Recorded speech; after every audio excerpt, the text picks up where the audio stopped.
Podemos começar?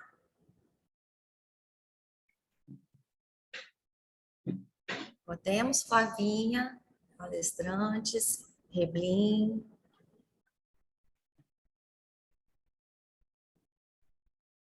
Bom, boa tarde a todos. Meu nome é Renata Bossato de Barros, eu sou enfermeira da Secretaria Estadual de Saúde daqui do Estado do Espírito Santo e eu componho a Comissão Estadual de Segurança do Paciente. Nós vamos dar início agora ao nosso webinar em comemoração ao Dia Mundial da Segurança do Paciente.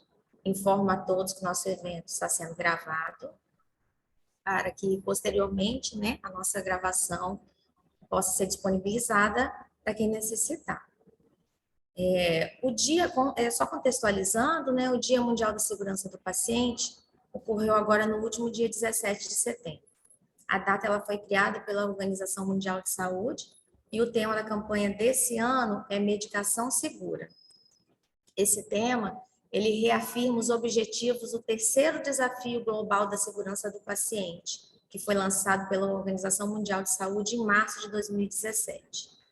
A campanha de 2022, ela vem apelar a todas as partes interessadas para que a implementação das práticas de segurança do paciente, incluindo aquelas relacionadas à prevenção dos erros de medicação, especialmente nas situações de alto risco, possam acontecer em situações, como eu falei, de alto risco, transição de cuidados, nas polifarmácias, que é o uso simultâneo de múltiplos medicamentos, em medicamentos com grafia ou sons semelhantes. Então, o objetivo dessa campanha é que os serviços envolvidos possam se sensibilizar na implementação de práticas de segurança, e mecanismos de segurança para evitar eventos nesse sentido.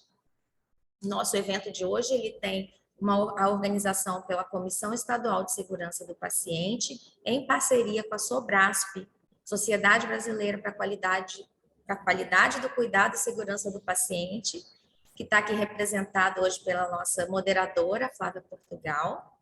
E para a abertura oficial do evento, nós vamos dar as boas-vindas e passar a palavra para o senhor Luiz Carlos Reblin, que é o subsecretário do Estado de Vigilância em Saúde.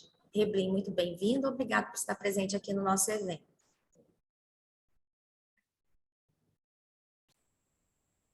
Muito bem, boa tarde a todas, boa tarde a todos. Eu agradeço a oportunidade, o convite, em nome do secretário Nésio, falar da nossa satisfação com a nossa equipe, que tem desenvolvido um belo trabalho voltado para a segurança do paciente. E a oportunidade no dia de hoje de ouvir grandes nomes do Brasil a respeito do tema, é claro que abrange provavelmente uma imensa gama de processos de trabalho, de protocolos que nós precisamos ficar atentos, revisar o tempo inteiro, porque o serviço de saúde, por natureza, quando ele é utilizado por uma pessoa, um paciente, envolve a utilização, na maioria das vezes, de medicamentos. E cuidar dessa parte da administração segura de medicamentos, com certeza, diminuirá muito o risco de um eventual acidente com os nossos pacientes.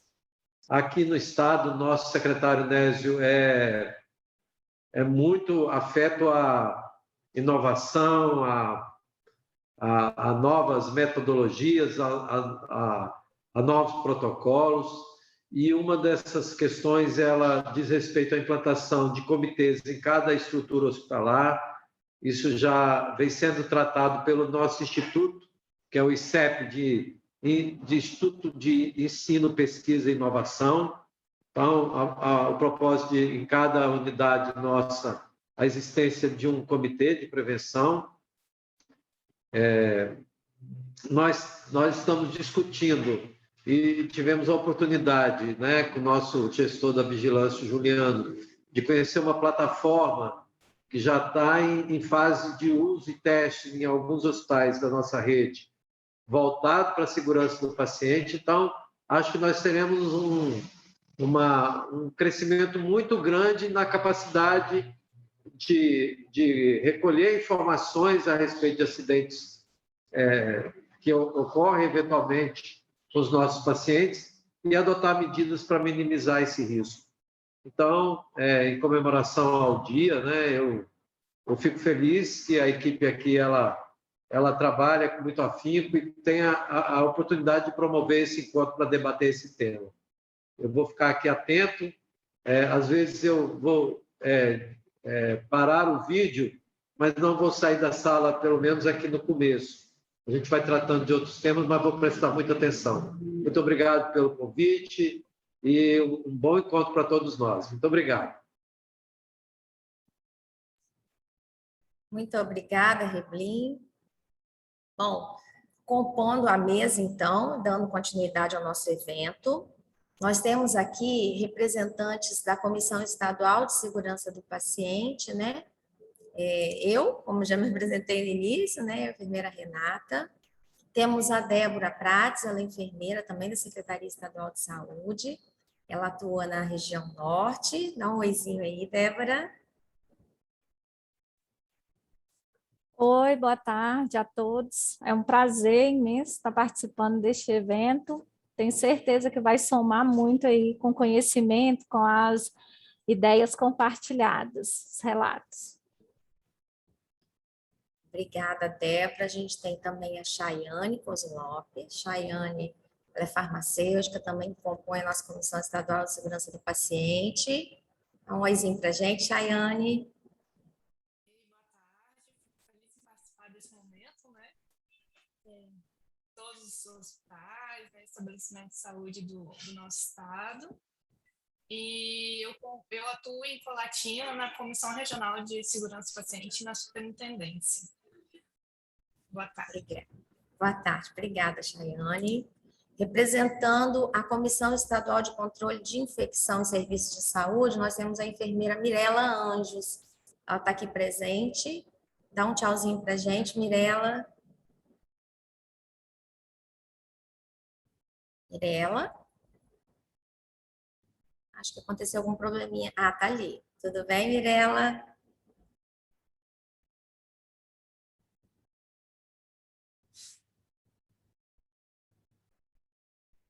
Mirela estava com um probleminha no áudio, né? Agora em pouco. Bom, mas Mirela está representando aqui a Comissão Estadual de Controle de Infecção. E como moderadora, nós temos a nossa querida Flávia Batista Portugal, tá? A Flávia acompanha a gente sempre aqui nos eventos de segurança do paciente, né, Flávia? Flávia é enfermeira, especialista em qualidade e segurança do paciente, doutora em saúde pública pela Fiocruz, professora da graduação em enfermagem da pós-graduação em saúde coletiva da UFES e também representa a Sobrasp aqui no nosso estado. Flávia vai ser nossa moderadora. Flávia, eu posso fazer uma apresentação rápida das palestrantes e depois te passar a palavra? Claro, pode sim, Renata. Então, tá bom. Então, vamos ter duas palestrantes hoje, representando bastante a farmácia, né? Muito afim do assunto, tema medicação. Nós vamos ter conosco a Ana Alice Dias de Castro Luz, analista farmacêutica pela USP, especialista em atenção farmacêutica e farmácia clínica, mestre e doutor em farmacologia pela USP e docente da farmácia da UFES. E vamos ter também aqui com a gente a Bárbara Rico Parmanhã. Ela é farmacêutica industrial pela UF, tem MBA em gestão de serviços de saúde hospitalar pela UF, é especialista em farmácia hospitalar pelo Instituto Nacional de Cardiologia do Rio, pelo Ministério de Saúde pela UF, e ela atua como farmacêutica clínica no Hospital Unimed Sul Capixaba. Temos pessoas com bastante peso, bastante conhecimento aqui para compartilhar. Eu espero que o evento seja de bastante aprendizado para todos. E agora com vocês a palavra da nossa querida Márcia Portugal. Flávia. Desculpa, Flávia. Tranquilo, sempre me confundem com Márcia Portugal mesmo. Gente, eu confundi isso essa semana, meu Deus do céu. Perdão, Flávia. Normal, Renata. Muito obrigada. Quero agradecer a parceria da Comissão Estadual com a Sobrasp. É uma parceria que a gente já está há algum tempo, que tem como objetivo fortalecer a segurança do paciente no nosso estado. Então, esse não é o primeiro evento, nem vai ser o último que a gente vai trazer juntos aqui, para que a gente possa difundir um conhecimento sobre segurança do paciente. E esse ano, o Dia Mundial, que foi celebrado no dia 17, foi o dia que a gente teve o congresso da Sobrasp, por isso que a gente até passou um pouquinho para depois, essa comemoração, essa web palestra, tem como tema medicação sem danos, é um tema essencial para a discussão. Se nós formos olhar os dados, né, os eventos adversos relacionados à cadeia medicamentosa como um todo são os eventos adversos um dos mais prevalentes, um dos que mais ocorrem. A OMS estima que aproximadamente 50% dos danos são evitáveis relacionados à medicação, e que se ações fossem criadas, implementadas, relacionadas a toda a cadeia medicamentosa, a gente teria uma economia de 42 bilhões de dólares no cuidado em saúde. Então, é extremamente urgente que a gente fale sobre isso e cada vez mais a gente possa difundir o que está sendo feito no nosso estado, que pode servir como exemplo para outros serviços. Nesse sentido, né, tanto a comissão quanto a Sobrasp apoiou o convite a essas duas profissionais que tanto têm a agregar sobre a temática, e eu tenho certeza que teremos uma tarde extremamente proveitosa. Então, vamos começar, não nos delongar muito. Cada palestrante terá por volta de 20 a 30 minutos para poder expor as suas ideias. Após a fala das duas, nós abriremos para discussão. Então, eu peço que enviem as perguntas via chat ou QA, que a gente acaba abrindo para todos. Então, vamos começar. A Renata já fez a apresentação, então convido a professora Ana Elice, da Universidade Federal do Espírito Santo. Bem-vinda.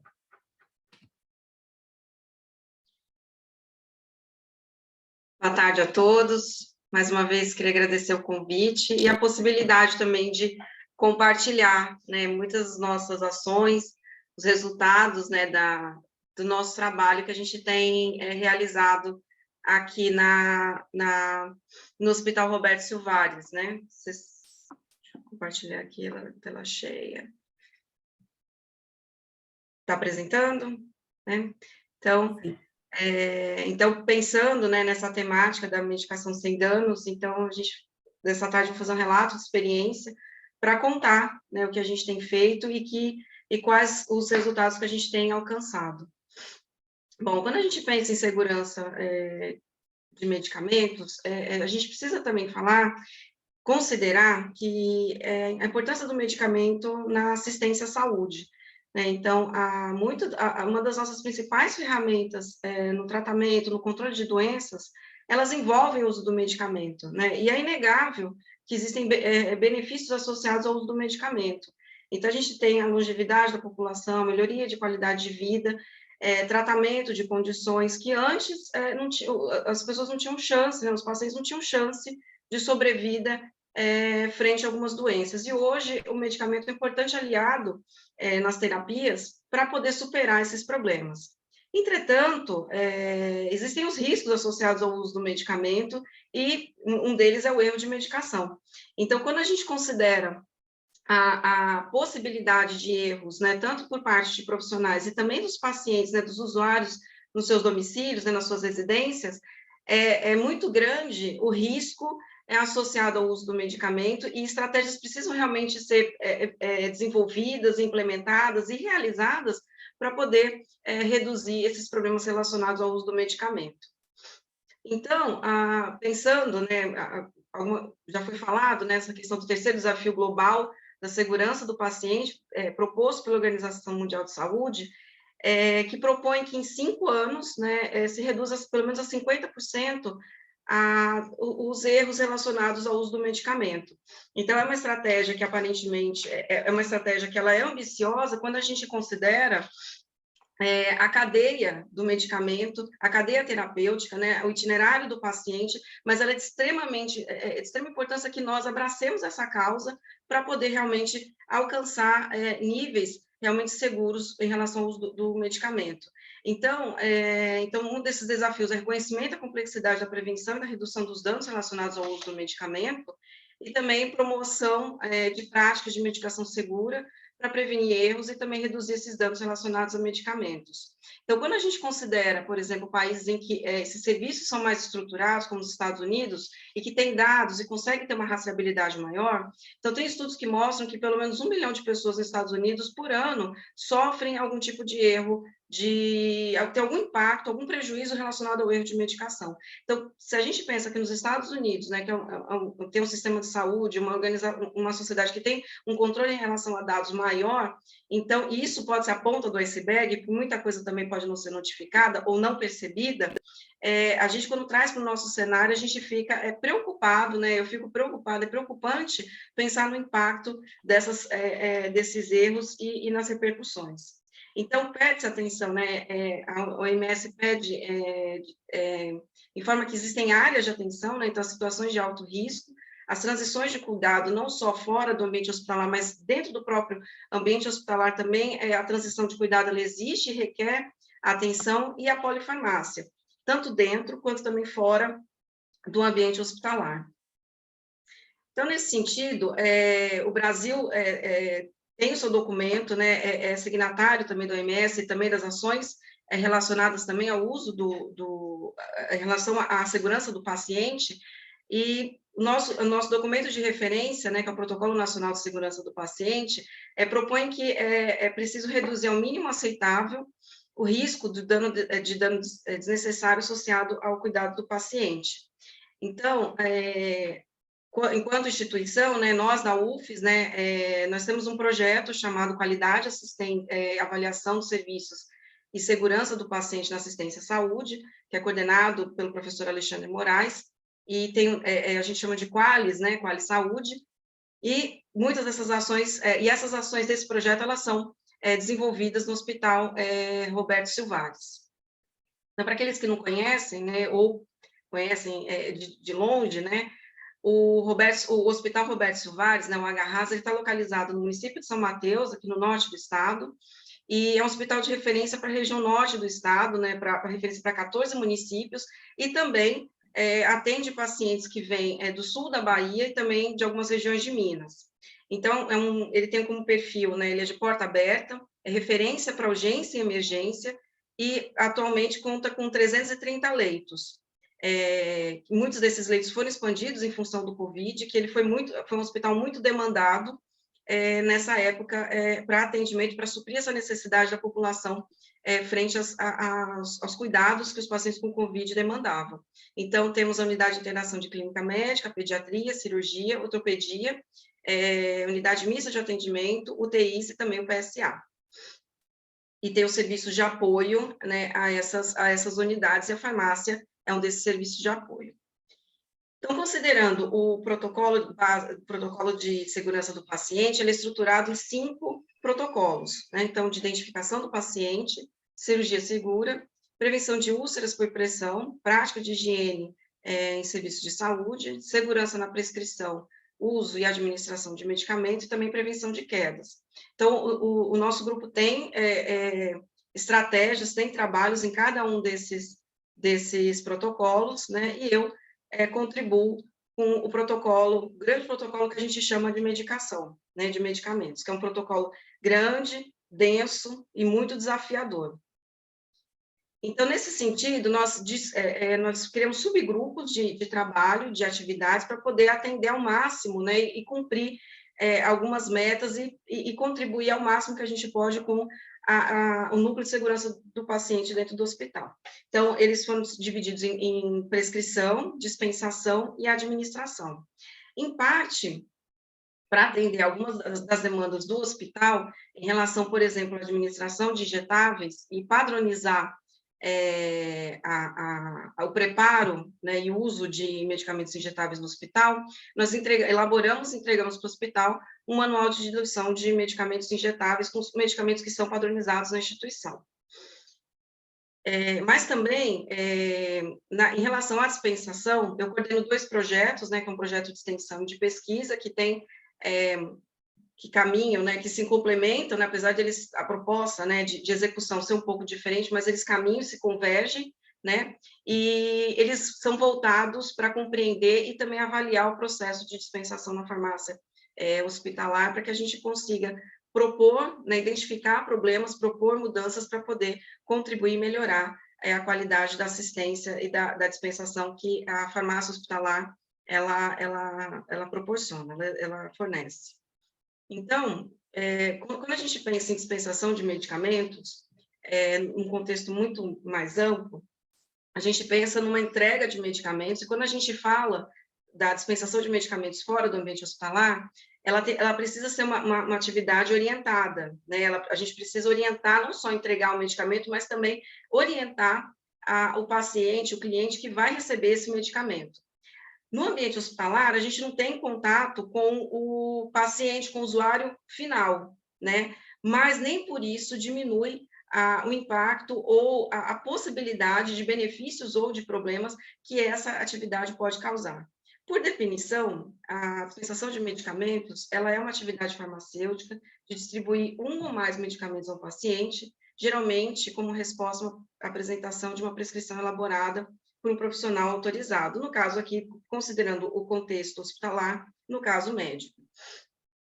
E dentro do hospital, o foco é assistência, né? Então, garantir que esses medicamentos cheguem até o paciente de forma que realmente contribua com a melhora do paciente. Ela passa a ser uma atividade multiprofissional, porque ela depende e também se relaciona com outros profissionais que estão dentro do ambiente, que estão relacionados com esse atendimento, apresenta resultados para o paciente. Então, medicamentos com qualidade ruim interferem na qualidade do atendimento, e assim, aquilo que é bom também tem um impacto positivo também na melhora e no tratamento do paciente. E, sem dúvida nenhuma, a dispensação, a farmácia é um ambiente realmente que ele tem um custo elevado. Então, manter a farmácia e garantir que ela que tenha produtos e um ambiente adequado para esses medicamentos e insumos que ela cuida, envolve um custo muito elevado, e por isso também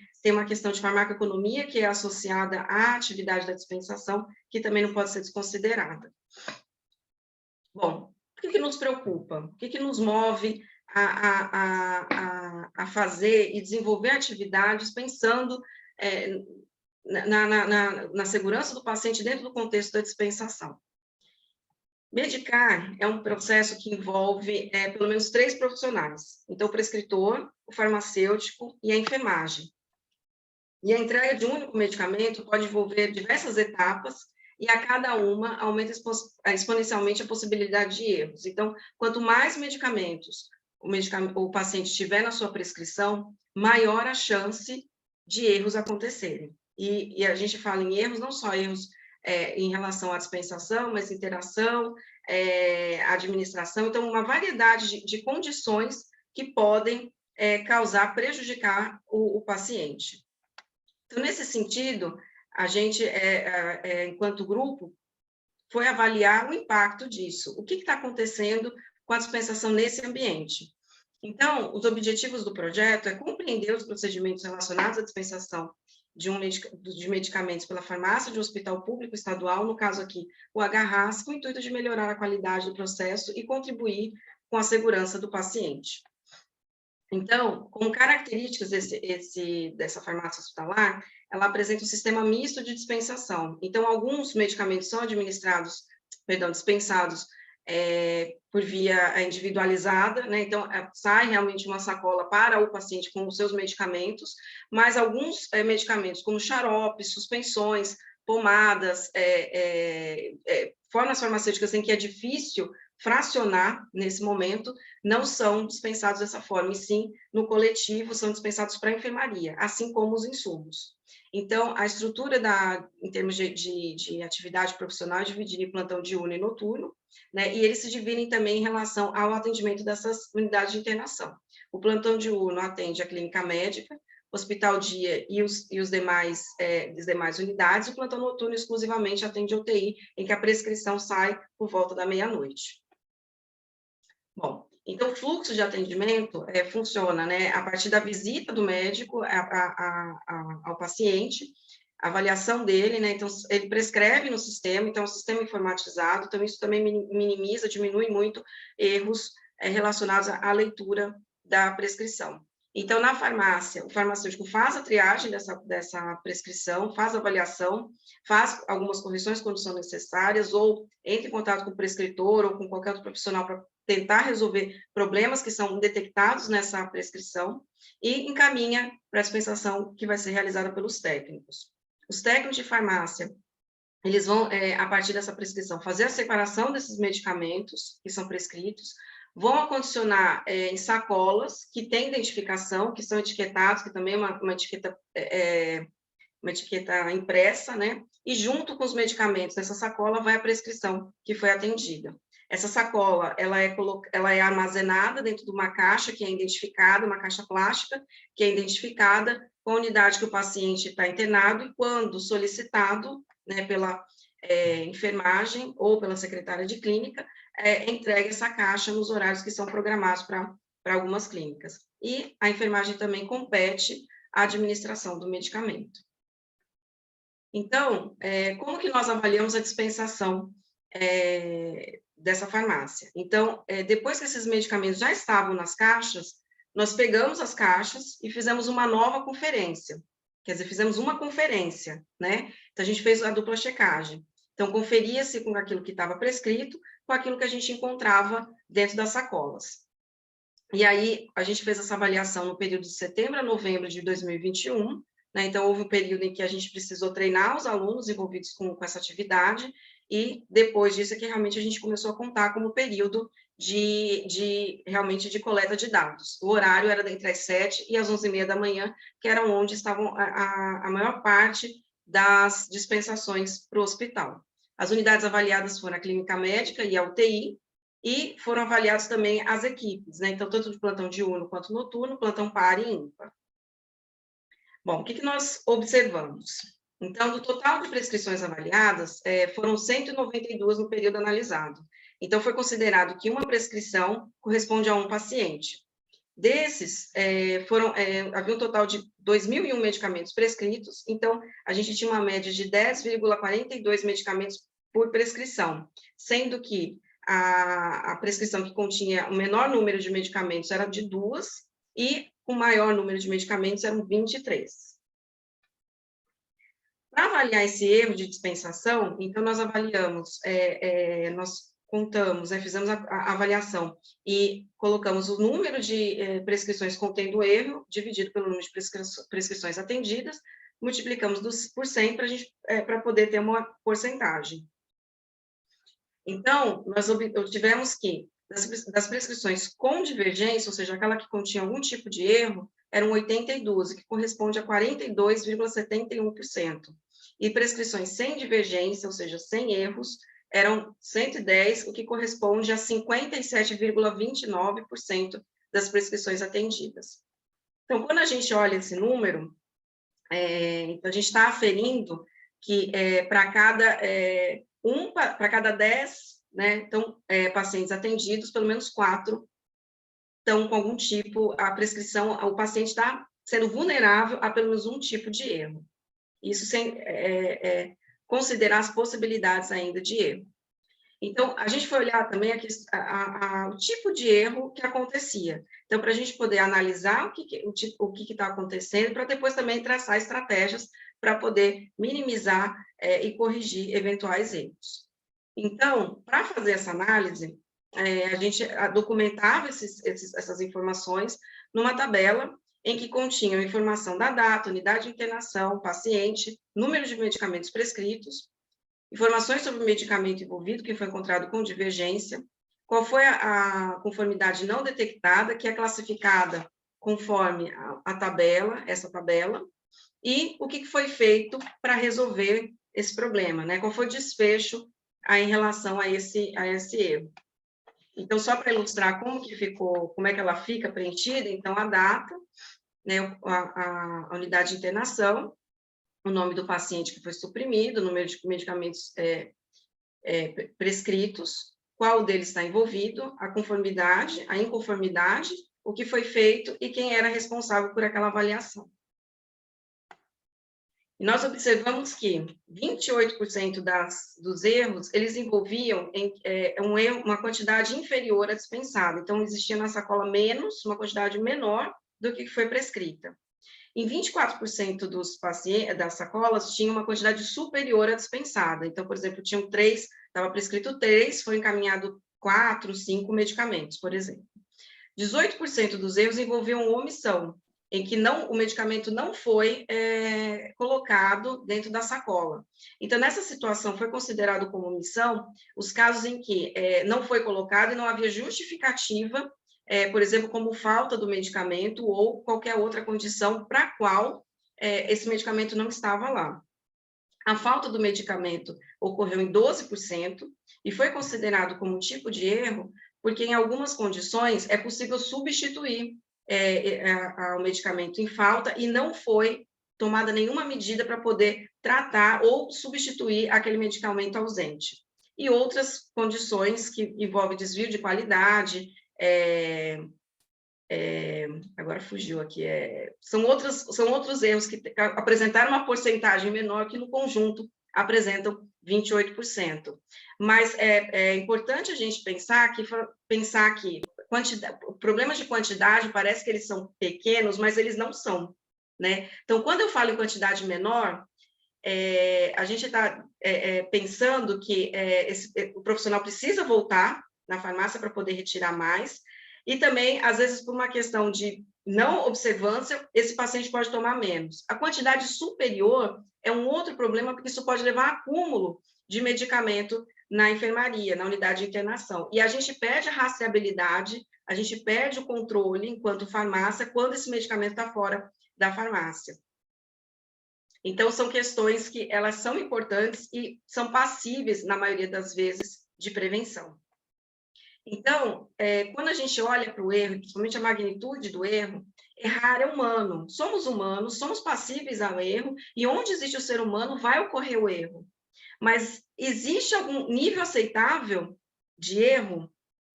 Então, o que é aceitável? Então, a literatura é extremamente controversa nesse sentido. Então, estudos mostram que esse erro pode variar de 0,015, né? Isso está muito associado, níveis baixos são muito associados com estudos, por exemplo, no Reino Unido, na França, Canadá, que tem um controle maior em relação à rastreabilidade, também a erros, a 33,5%. E essa oscilação, essa diferença, esse ato grande, né, que a gente observa, depende de alguns fatores. Então, a gente precisa olhar também o sistema de dispensação.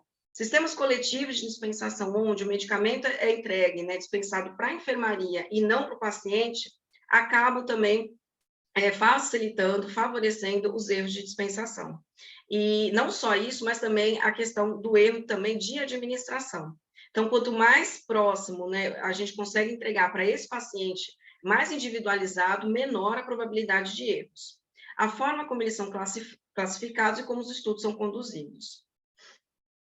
Mas, segundo o Conselho Nacional de Coordenação de Prevenção de erros de medicação, que é um órgão americano que envolve outras organizações dependentes, no seu relatório, eles informam que não há nenhuma taxa aceitável de erros de medicação.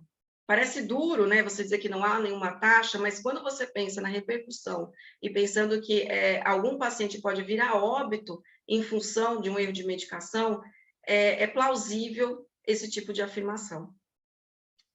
Então, a elevada prevalência de erros de dispensação nos leva a algumas reflexões. Qual é o impacto para o paciente?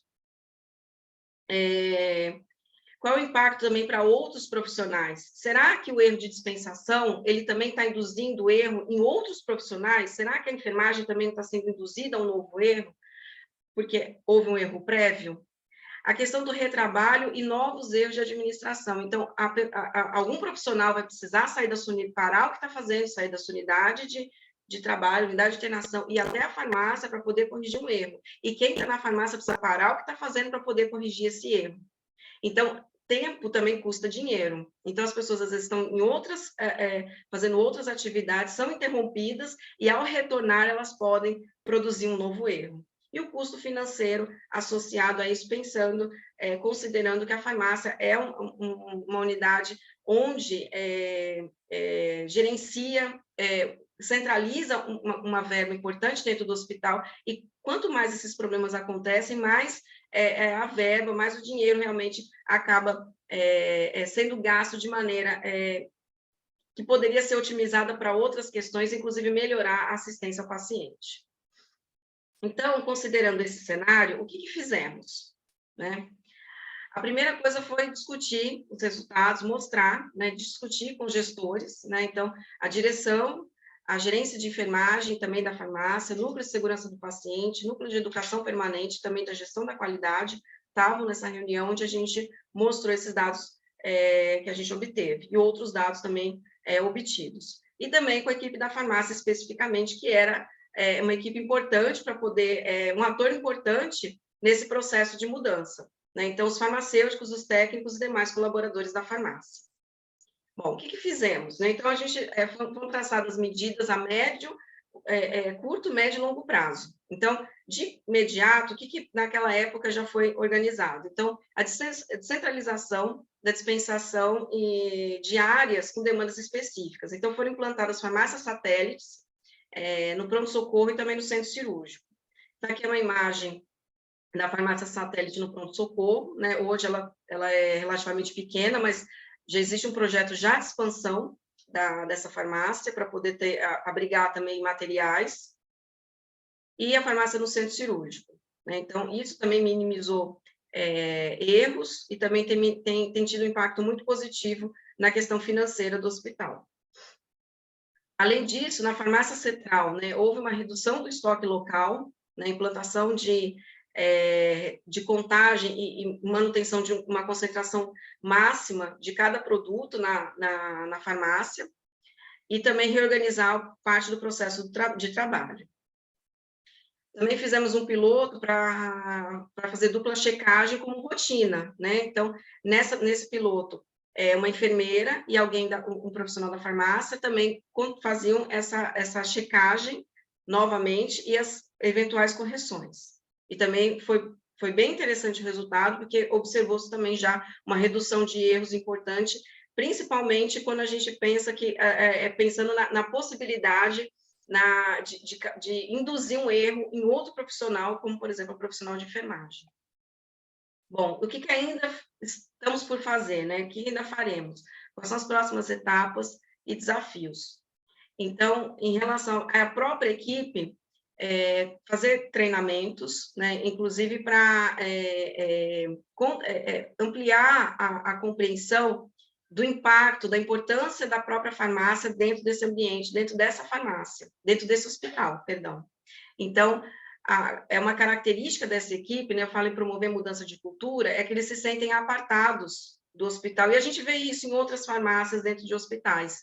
Então, dar essa sensação de pertencimento ao hospital como forma também de reduzir erros e também otimizar outros processos em que envolve atividade em grupo, né? E inclusão dessa equipe, tanto no contexto das atividades multi e interprofissionais, né? A central de abastecimento farmacêutico, ela vai mudar, hoje ela está localizada dentro do próprio hospital, mas ela vai mudar para um espaço maior, e está em reforma, então isso é no futuro bem próximo, né? Reorganizar o processo de trabalho no próprio CAF, né, para posteriormente implantar outras medidas nessas farmácias satélites.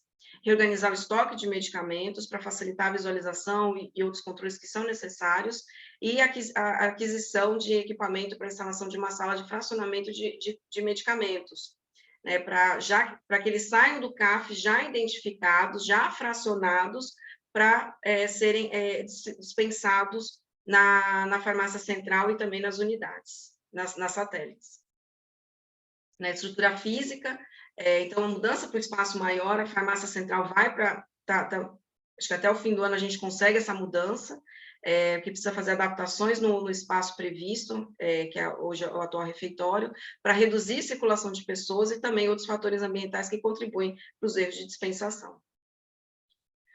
Ainda, né, avançar com a rotina de dupla checagem, né, ampliar o número de clínicas para realmente isso ser uma rotina e não só um piloto, né, identificar os medicamentos de alta vigilância, para também uma forma também de minimizar erros, e também reduzir o sistema de dispensação coletivo, né. Então, com o avançar dessas atividades, planeja-se, né, um sistema em que esses medicamentos já vão sair já na tira, com o horário, e isso é bastante benéfico para o paciente. Então, e depois de tudo isso, fazer uma nova avaliação dos erros de dispensação para ver o resultado dessas ações que nós fizemos. Então, estima-se que isso vai ser feito também ano que vem. Então, a segurança do paciente, ela depende de todos nós, né? Então, apesar de a gente estar aqui especificamente falando da farmácia, né, das ações da farmácia, mas a farmácia é um dos elos, né, da cadeia em que envolve a assistência ao paciente, né? E a gente não pode se excluir disso, e todos juntos, um esforço coletivo, né, continuar avançando nessas estratégias. Então, eu agradeço, né, a equipe do Agarras, né, a equipe da farmácia, do Núcleo de Segurança do Paciente, gestão de qualidade também, a direção, pelo apoio ao projeto e também aos resultados, né, que a gente leva, e a força que realmente tem sido empenhada para poder melhorar as condições da farmácia e também visando também não só a melhoria do processo de trabalho, mas principalmente o paciente, né, que é o nosso principal foco. E a própria equipe do Qualis, né, professor Alexandre, os alunos, né, acho que os alunos não estão aqui hoje porque estão em aula, né, mas que contribuem muito com a execução desses projetos, né, sem eles, realmente, para a gente, é difícil a gente ter perna, né, ter capacidade de produzir tanta coisa, né, fazer tanta coisa como os projetos de pesquisa e extensão eles proporcionam, e a gente também contribui com a formação desses profissionais que um dia, né, podem estar nesses ambientes. Então, eu agradeço, né, deixo meu contato para aqueles que eventualmente quiserem conversar ou esclarecer qualquer dúvida. Obrigada, mais uma vez, pelo convite e a oportunidade de compartilhar essas atividades, resultado dessas atividades. Muito obrigada, Ana. Fiquei, assim, maravilhada com a sua apresentação. Eu tive a oportunidade de atuar no Roberto Silvares e sei o quanto que é desafiador estar lá dentro. Bastante desafiador. Eu estive como docente como você, e como docente também é muito desafiador. É muito desafiador. Tanto pela importância do Roberto Silvares na região, quanto pela sua estrutura física e outras questões. E ver a universidade fazendo esse belíssimo trabalho é de realmente brilhar os nossos olhos, porque é essa a nossa função, enquanto universidade, tentar fazer a diferença nos locais. E você trouxe, por meio dos dados, que eu fiquei impressionada, de 42% de erros, e que desses 42%, aproximadamente 50%, na realidade, acho que até um pouco mais de 50%, são quantidades superior ou inferior de medicações, né? O quanto que isso impacta na assistência. E quando nós vamos pensar em medicamento, a gente pensa em toda a cadeia que você falou, em todos os profissionais. É um evento adverso que envolve toda a equipe. Então, um erro, em algum momento, vai envolver o médico, vai envolver o enfermeiro, vai envolver o farmacêutico. E você mostrar esses dados para a gente, mostra o quanto que podemos fazer. Mas a gente precisa de dados, a gente precisa mostrar o que está acontecendo. Se não sabemos o que acontece, não conseguimos mudar. Então, fiquei assim, impressionada. O pessoal no chat está parabenizando a sua apresentação, foi muito boa. Mas era uma questão que a gente tinha, né? Que a gente sabe que os problemas existem, mas às vezes a gente não para quantificar. E quando a gente quantifica, a gente percebe o tamanho do problema e a gente consegue saber aonde trabalhar, onde a gente começa, por onde começar. Então, assim, como você disse, né? É um lugar muito desafiador, né? Eu fico feliz em pensar que a gente está expandindo, daqui a um tempo já tem uma proposta para a construção de um prédio, né? Ele vai sair dali de onde ele está, porque ele era um provisório que está há muitos anos, né? E foram feitas expansões para poder, inclusive, atender esse número, de aumentar esse número de leitos, né?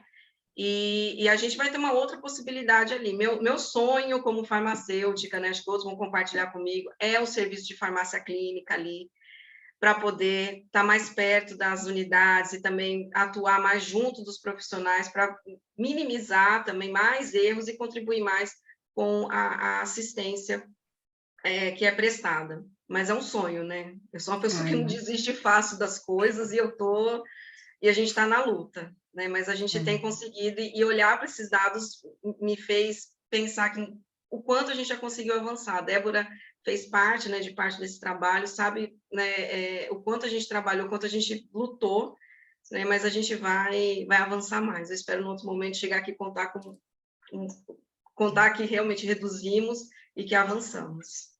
Obrigada. Muito obrigada, Nelly. Vocês têm algumas perguntas já, e aí a gente deixa para o final para a gente poder fazer, mas parabéns pela sua apresentação. Obrigada mesmo.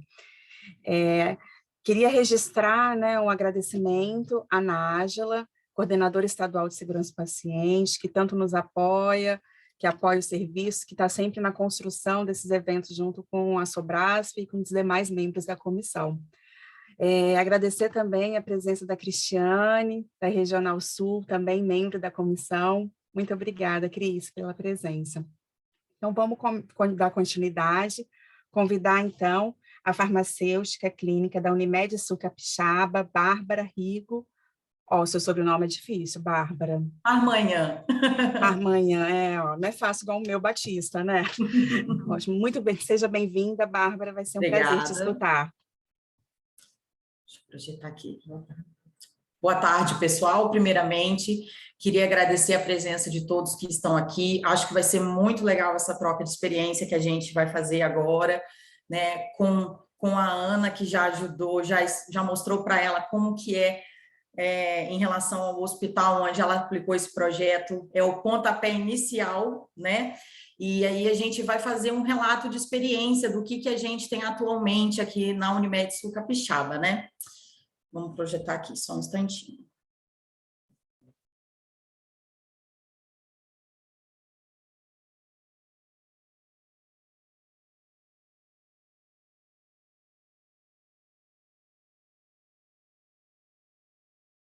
Está projetando? Tá Tá sim. sim. Joia. Bom, gente, meu nome é Bárbara, né? Como vocês já me apresentaram, eu vou falar um pouquinho para vocês do que acontece aqui na nossa instituição hoje a respeito da utilização dos medicamentos na nossa instituição. E principalmente pensando na segurança do paciente que está aqui internado na nossa instituição. Só para a gente começar a entender um pouco melhor o nosso processo, porque muitas pessoas, às vezes, não conhecem a nossa instituição. Então, eu fiz esse primeiro slide só mesmo para todo mundo conseguir entender o porte da Unimed Sul Capixaba hoje. Nós temos duas unidades hospitalares hoje, 2 hospitais próprios. O Hospital Unimed, que foi inaugurado recentemente há 2 anos, e nós temos também o Hospital Materno-Infantil, onde também nós temos o pronto atendimento. O nosso pronto-socorro fica nessa unidade do Hospital Materno-Infantil. Nós, somando as duas instituições, nós temos em torno de 150 leitos, sendo 25 deles de UTI adulto, né, englobando UTI geral, UCOM e semi-intensiva, e 10 leitos de UTIM, né, de UTI infantil. Só para a gente entender um pouquinho, a gente vai falar hoje muito sobre tecnologia. Em 2005, a Unimed Sul Capixaba, ela já tinha o sistema informatizado. Então, de 2005, nós já tínhamos o sistema MV para que fosse possível a prescrição médica via sistema. Mas tudo com impressão de papel, prontuários, prescrições, atrasamentos que eram realizados pela enfermagem, todos os processos tinham o sistema informatizado, só que vinculados à utilização do papel na nossa instituição. De 2015 para 2016, nós começamos com o projeto do hospital sem papel. Nós acabamos com a utilização praticamente do papel na nossa instituição, onde nós começamos a investir no MV PEP, que é o de prontuário eletrônico desse paciente. Então, todo o papel, ou praticamente todo ele, vai acabar dentro da instituição. Não vai existir mais prontuários de papel, não vai existir prescrição médica mais dentro da farmácia, papel, papelada acontecendo. Nas enfermarias também não vão existir as prescrições médicas para a enfermagem poder bolar os horários ou confirmar que foi feito o medicamento, tá? Então, a gente começa uma evolução muito grande a partir desse ano de 2016. Nós somos um hospital que nós temos 2 certificações muito importantes em relação à tecnologia e investimento em melhoria de processos.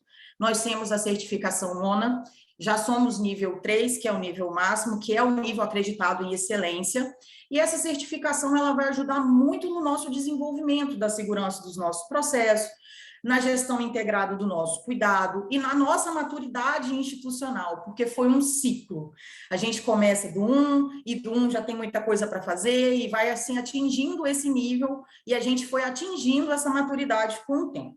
E nós somos o único hospital no Espírito Santo que tem a certificação RINS. Para quem não conhece a certificação RINS, ela é uma certificação que mostra o quanto a nossa instituição ela está avançada em relação à utilização de digitalização dos nossos processos. O quanto a gente consegue investir em informação, em tecnologia. Nós estamos no nível 6 de 7, e nós já estamos almejando o nível 7 dessa certificação. Então, muitas das coisas que a gente vai falar aqui hoje foi por conta das exigências dessas certificações, porque nós temos que passar por processos periódicos de avaliação para a gente tentar se manter nesse nível da certificação. Então, nós somos reavaliados a cada 3 anos, por exemplo, pela ONA. Esse certificado ele tem a validade de 3 anos, então, de 3 em 3 anos, nós somos reavaliados, visando a melhoria contínua. A cadeia medicamentosa, que eu vou falar um pouquinho para vocês, porque muitas vezes a gente pensa assim, como a Ana disse anteriormente, que existem vários protocolos, além da identificação do paciente, da administração, da utilização, já existem todos esses protocolos já definidos ali, como diz, até mesmo pelo SUS. Então, a nossa cadeia medicamentosa é o nosso norte em relação à segurança aqui dentro quando se fala de medicamento. Desde o momento, porque nada mais é a cadeia medicamentosa do que o ciclo da assistência farmacêutica, que a gente já conhece. Aqui vem do processo de seleção até o momento da prescrição, utilização e uso desses produtos. Então, a cadeia medicamentosa, ela vai englobar todos os nossos processos na descrição dela, vai falar as nossas instruções de trabalho, em alguns lugares se usa o termo POP, né? O procedimento operacional padrão, e conforme essa cadeia medicamentosa ela foi sendo descrita, nós fomos incluindo os vários protocolos e manuais que nós já temos na instituição. Exemplo, protocolo de administração de medicamentos, que vai falar de todas as vias possíveis de administração, uma de utilização de medicamentos via sonda, qual o cuidado que você tem que ter com determinado medicamento, visando a não obstrução da sonda desse paciente. A gente vai ter um manual de material médico hospitalar crítico, a gente vai ter um manual da assistência da equipe multidisciplinar. Então, neste documento da cadeia medicamentosa, a nossa cadeia de valor é construída, onde a gente tem envolvimento de fornecedores, a atuação de todo o envolvimento de todas as equipes relacionadas ao processo de segurança do paciente na nossa instituição. Bom, para falar um pouquinho dessa primeira etapa da nossa cadeia, a gente tem um processo de seleção, que é a padronização dos nossos medicamentos e materiais. Aqui, a nossa comissão de farmácia terapêutica, ela tem farmacêutico atuando, diretoria, médicos, o SCIH, a equipe do CME, e essas reuniões são realizadas trimestralmente ou de acordo com a necessidade, se tiver alguma certa urgência para a padronização e avaliação da padronização de algum item. Conforme itens vão sendo inclusos ou exclusos da nossa lista de padronização, nós vamos ter 2 documentos principais que a gente vai utilizar. O manual de material médico hospitalar crítico, que é mais focado para a área da enfermagem, que médica, por conta da utilização desses produtos para a realização de procedimentos, e o guia farmacoterapêutico. Esse guia farmacoterapêutico, ele vai estar disponível na intranet, então qualquer pessoa que esteja dentro da instituição da Unimed, ela, com acesso ao computador, ela vai ter acesso a esse documento, tá? E ela vai ter uma lista dos itens que nós temos padronizados na nossa instituição, que vai falar um pouco como se fosse uma bula resumida, de fácil acesso para aquela pessoa que quer tirar uma dúvida e quer uma bibliografia mais de confiança naquele momento. Com a dose, o modo de usar, o diluente, a estabilidade, o risco de flebite, se ele causa ou não um risco de flebite, aquele tipo de medicamento. Ela vai conter também uma tabela de diluição, onde vai falar o seguinte para a gente: a estabilidade, qual o diluente, qual a estabilidade na reconstituição, depois de diluído, se é na geladeira, se não é na geladeira, todo esse tipo de coisa também é encontrado nesse guia farmacoterapêutico. Então, conforme vão sendo inclusos ou exclusos itens, nós vamos atualizando esses documentos. Em relação à programação, aquisição, armazenamento dos produtos, nós temos setores específicos que realizam a programação e a aquisição dos produtos e dos medicamentos, onde o farmacêutico ele atua como um suporte. Caso essa equipe de compras tenha alguma dúvida, se pode comprar por uma substituição, um item pelo outro, que às vezes as pessoas não têm esse conhecimento técnico que a gente tem, e o almoxarifado ele vai ser o responsável principal pelo armazenamento desses produtos. Então, o farmacêutico ele também vai verificar se está sendo armazenado de maneira correta. Controle de temperatura, controle de umidade, incidência de luz solar direta, se está acontecendo ou não, uso de pallets, prateleiras e tudo mais. O almoxarifado também vai ser o responsável por fazer a nossa distribuição. Ele é o responsável por reabastecer a farmácia central e também a farmácia central vai ser responsável por distribuir para as farmácias satélites que existem dentro do hospital. Importante que o almoxarifado, ele também vai ser o responsável por já etiquetar todos os medicamentos e materiais que saem de lá. Nós temos código de barra com etiqueta própria de todos esses produtos, eles já são fracionados no almoxarifado e já vem com etiquetas específicas de cor, porque a gente classifica etiqueta branca para um medicamento comum, etiqueta amarela para potencialmente perigosos e etiqueta azul para medicamentos da portaria 344. Então, todos os produtos, quando eles vão para a farmácia para depois serem redistribuídos para as farmácias satélites e para os pacientes, eles já vão vir com essas identificações. Bom, falando um pouquinho, aí nós chegamos na parte interessante do processo, que é muito importante, que o farmacêutico pode ali estar presente por muito tempo e atuando bastante. A parte da prescrição e da dispensação. Qual que é o papel do farmacêutico hoje? Hoje nós temos, só para vocês entenderem um pouco do nosso cenário, nós temos 8 farmacêuticos clínicos aqui atuando nas 2 instituições, tá?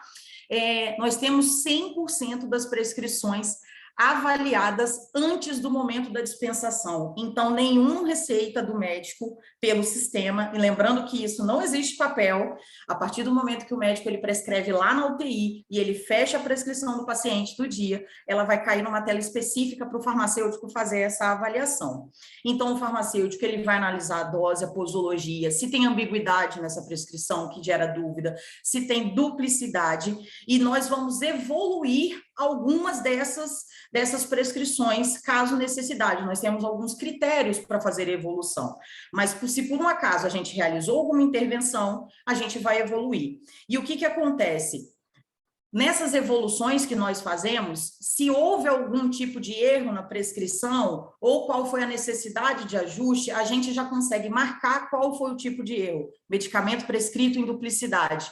E depois a gente consegue puxar um relatório de quantos % foram por erro de duplicidade, quantos % foi por ambiguidade. A gente consegue depois puxar um relatório do sistema para a gente conseguir aumentar cada vez mais o número de informações, porque se você consegue ter uma informação preditiva, você consegue começar a entender quais são os erros mais comuns que estão acontecendo dentro da nossa instituição. Nós temos autonomia para intervir? Temos. Temos autonomia para ajustar prescrição? Temos. mas em alguns momentos a gente precisa do apoio da equipe médica, porque em alguns momentos a gente tem que confirmar uma dose, se é isso mesmo que ele quer, se ele tem uma justificativa para passar para a gente, se a gente tirar uma dúvida mesmo, doutor, qual seria a utilização, qual que o senhor vai querer nesse caso, seria esse ou aquele, ele informa para a gente. Então, nós temos autonomia. A gente faz muitas outras atividades enquanto isso acontecendo, que eu vou falar um pouquinho mais à frente. A gente percebe, eu acho que é muito importante, como a Ana falou, nosso sonho é atuar na farmácia clínica. E a gente vai percebendo que, com a caminhada dos anos, a gente foi percebendo que eles foram gostando da nossa participação e da nossa atuação nessa situação. A gente foi percebendo que está em melhoria, está melhorando cada vez mais, assim, tá, não desiste, né? Vamos firme. Acabamos de analisar a prescrição, vamos começar a parte de dispensação. Não temos papel. A separação é feita via um painel próprio. A partir do momento que o farmacêutico ele conclui e assina a evolução dele, nós temos um painel próprio que vai para a nossa equipe de dispensação. E eles vão fazendo a separação dos itens. Vancomicina, 2 frascos, o soro é com um soro específico, com agulha, com a seringa específica, com um diluente específico. Eles vão pegando esses materiais conforme o farmacêutico vai liberando essas prescrições. Aqui, nossa dispensação é individualizada. Atualmente, de 1 ano e meio para cá, o nosso turno de entrega é de 2 em 2 horas. Era de 24 em 24. Nós liberamos aquelas tiras de medicamento para 24 horas de utilização com os horários descritos. E a gente tentou e conseguimos finalmente implementar o turno de entrega de 2 em 2 horas. Qual a vantagem que a gente percebeu disso? A gente percebeu uma melhoria considerável nos horários de administração dos medicamentos. A gente percebe que antes, como essa tira subia de uma vez só, as pessoas, muitas vezes, elas adiantavam ou atrasavam demais a administração desses medicamentos, podendo comprometer o tratamento desse paciente. A gente percebeu que houve uma redução no erro de administração, porque tudo isso ficava disponível lá em cima. Todos os medicamentos de 24 horas que estavam prescritos. Então, se você tem mais medicamento disponível, eles poderiam ter o erro de pegar o medicamento errado e administrar de maneira errada. E a gente percebeu que houve uma redução das devoluções. Então, você diminui retrabalho, porque antes você fazia uma tira de 24 horas, o paciente ia embora ou havia uma mudança de prescrição, principalmente o TI, onde o quadro clínico do paciente ele é muito variável e a prescrição muda o tempo inteiro. Então, a gente tinha muita devolução. Isso teve uma redução muito considerável no nosso setor, tá? Toda a dispensação desses medicamentos, como eu informei que eles já vêm etiquetados do almoxarifado, eles são dispensados via o código de barra. Então, se eu tenho 2 vancomicinas para mandar, eles bipam esses medicamentos como se fosse para entrar na conta do paciente. Então, a gente mantém a rastreabilidade. Então, eu consigo saber que o paciente X usou a vancomicina do lote específico, tal. A gente consegue descobrir isso, a gente consegue saber, até porque a nível de interdição da Anvisa, se a gente precisar fazer um levantamento rápido de algum produto que está com um problema interditado e teve utilização antes desse anúncio, a gente consegue saber até mesmo quem utilizou para a gente monitorar esse paciente que fez uso desse produto. O nosso sistema, conforme esses auxiliares de farmácia, eles vão bipando os produtos para enviar para o paciente, o nosso sistema ele bloqueia para alergia. Então, se eu, Bárbara, tenho uma alergia de pirona cadastrada no sistema, se tentarem passar uma dipirona para mim, lá no momento da dispensação na farmácia, o sistema ele bloqueia, não consegue passar. Então, aí que a gente vê o quanto a tecnologia nos ajuda nesse sentido, tá? E os alertas para itens não solicitados. Então, existe um bloqueio para alergia e um alerta para itens não solicitados. Então, se eu tentei passar um produto que não está prescrito, ele não vai bloquear, mas ele vai avisar, este produto não foi solicitado. Então, é nível de alerta, não de bloqueio, tá? Então, a gente vai vendo o quanto vai sendo importante esse investimento que foi feito com o passar dos anos na nossa instituição. A administração. A enfermagem, a farmácia, ela vai entregar esses medicamentos em turnos de 2 em 2 horas nas enfermarias. Existe a confirmação do recebimento entre as duas equipes, tá? Entre a farmácia e a enfermagem. Existe uma confirmação onde a gente consegue verificar em qual horário aquele medicamento foi entregue na enfermaria ou para o funcionário do setor. E então a equipe de enfermagem, ela vai começar a se preparar para fazer a administração desses medicamentos à beira-leito. Aqui na Unimed Sul Capixaba, nós temos a checagem beira-leito. O que é essa checagem?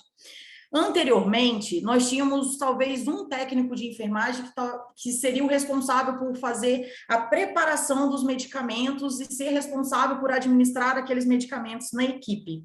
Hoje, não. A equipe de enfermagem ela é dividida por leito nos andares. Então, um técnico de enfermagem é responsável por um número de leitos daquele andar. A equipe de enfermagem, ela possui uns carrinhos equipados com computador, para eles fazerem a conferência desses medicamentos no momento da administração, lá dentro do leito do paciente. Por isso que a gente chama de checagem beira-leito.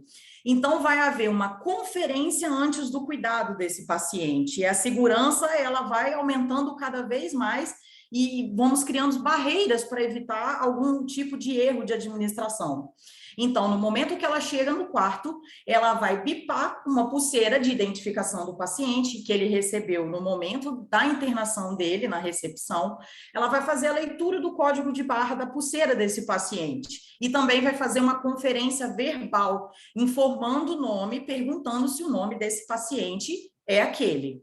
A partir do momento que a gente faz uma leitura desse código de barras, o sistema desse carrinho, do computador que está nesse carrinho, ele vai abrir o prontuário do paciente, automaticamente, quando essa pulseira é checada. Então, no módulo de checagem mobile, ela vai começar a bipar os medicamentos que a farmácia dispensou. Importantíssimo esse momento, porque a partir do momento que ela faz a leitura do código de barra do comprimido de clonazepam, por exemplo, o sistema ele vai dar um alerta. Se aquele medicamento está prescrito, então ele vai dar continuidade ao processo, ou se não for, o clonazepam não estivesse prescrito nesse caso, ele vai emitir um alerta e não vai deixar ser administrado esse medicamento. É nesse momento que nós temos a última barreira antes da administração do medicamento. E é muito importante, porque normalmente a gente percebe nesse momento que pode ter acontecido uma falha, e aí a gente consegue reverter essa situação. Quando respeitado esse fluxo, pulseira, abre o sistema, checa o medicamento antes de administrar. Bom, enquanto isso, que tudo isso está acontecendo na instituição e existe farmacêuticos triando prescrições, o que o restante da equipe está fazendo? A gente está participando das reuniões da equipe multidisciplinar. Normalmente, todos os dias é discutido um paciente junto com os médicos na enfermaria, também existe as reuniões da equipe multi na UTI, para a gente aliar decisões do cuidado desse paciente, tá? A gente está realizando busca ativa dos medicamentos gatilho. Para quem não conhece, esses medicamentos gatilhos são chamados trigger tools. A gente vai atrás da alergia, a gente vai atrás da reação adversa. A gente sabe que, normalmente, alergias são subnotificadas, normalmente, dentro dos hospitais. Então, a gente pega um medicamento gatilho, a prometazina, puxamos um relatório de todas as pessoas que usaram esse medicamento dentro da instituição, seja no pronto-socorro, seja na maternidade, seja aqui no HU, e a gente começa a procurar prontuário por prontuário eletronicamente se foi uma reação alérgica que a pessoa usou por algum medicamento que ela usou em casa. Estava tratando dor de garganta, tomei amoxicilina com clavulanato, tive uma reação alérgica, fui para o pronto-socorro da Unimed. Então, é para verificar se ela teve uma reação de uso de um medicamento que ela fez em domicílio, ou se ela teve uma reação alérgica dentro da instituição. Quando é possível identificar que o agente causador dessa alergia, com precisão, nós realizamos o cadastro da alergia desse paciente, que muitas vezes não é cadastrado, então a farmácia ela vem buscando essa informação para que ele não utilize esse medicamento numa próxima internação. Nós vamos também desenvolvendo o trabalho da farmacovigilância. A gente vai fazer buscas no site da Anvisa para verificar se tem algum medicamento que está interditado nos nossos estoques, para a gente verificar se tem medicamento material, se está interditado, para a gente retirar já da utilização, também para aumentar a segurança e não usar coisa que pode estar interditada por algum motivo. Nós vamos fazer notificações à Notivisa, se a gente encontrou um produto com uma cor diferente, se o antibiótico tem que ter uma cor esbranquiçada, normalmente ele está com uma cor amarronzada, se tem algum produto médico com algum contaminante, alguma coisa desse tipo, nós vamos fazer essas notificações também. Nós vamos fazer visitas farmacêuticas para conciliação medicamentosa, que a gente vai falar desses 3 últimos que estão em verde mais um pouquinho para frente. Nós vamos fazer as orientações de alta e nós vamos fazer os cadastros de alerta no sistema. Dá para a gente fazer muita coisa e a gente faz muita coisa nesse sentido. Então, o farmacêutico ele consegue atuar muito mais do que só entregar o medicamento, como a gente pode ver aí. Na visita farmacêutica, vocês visitam todos os pacientes? Não. Apesar de sermos em 8 farmacêuticos clínicos, a gente aprendeu a otimizar os nossos recursos humanos, entendeu? Através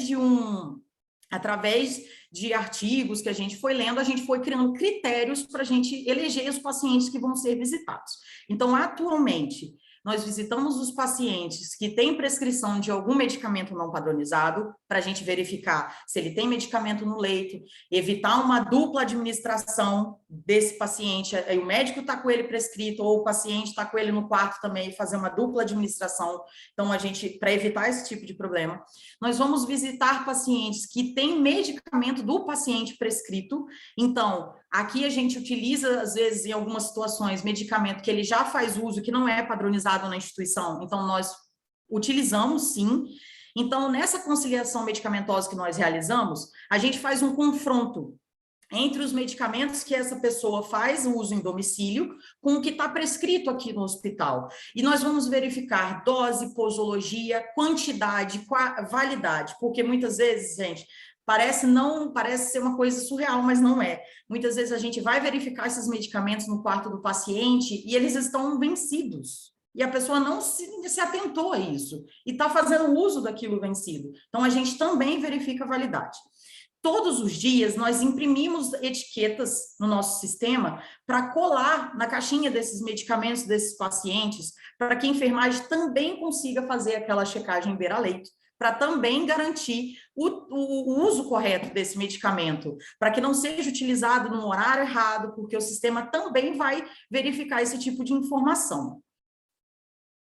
Outros critérios que nós temos para as visitas: nível de criticidade do paciente. Por via de um painel próprio que nós conseguimos desenvolver, nós conseguimos definir alguns critérios que nós elegemos os pacientes que são considerados mais críticos e que merecem uma atenção maior no nosso cuidado, para a gente aumentar a nossa atenção para esse paciente. Quais são os critérios? A gente consegue fazer uma pontuação, um ranking entre os pacientes que estão internados no hospital. Se eles têm medicamentos prescritos, a polifarmácia, como a Ana falou, quanto mais medicamento prescrito, mais chance de ter interação, mais chance de ter uma reação adversa.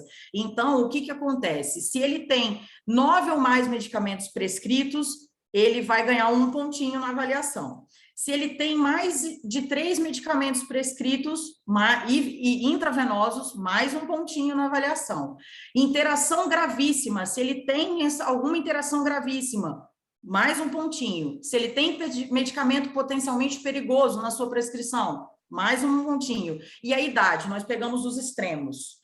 Então, esse ranking que é definido, vermelho, verde ou azul, faz com que a gente eleja quem que a gente vai visitar para fazer essa conciliação e fazer esse acompanhamento lá no leito do paciente, conforme esse painel vai sendo atualizado. Vermelho, maior criticidade, depois os verdes e depois os azuis, tá?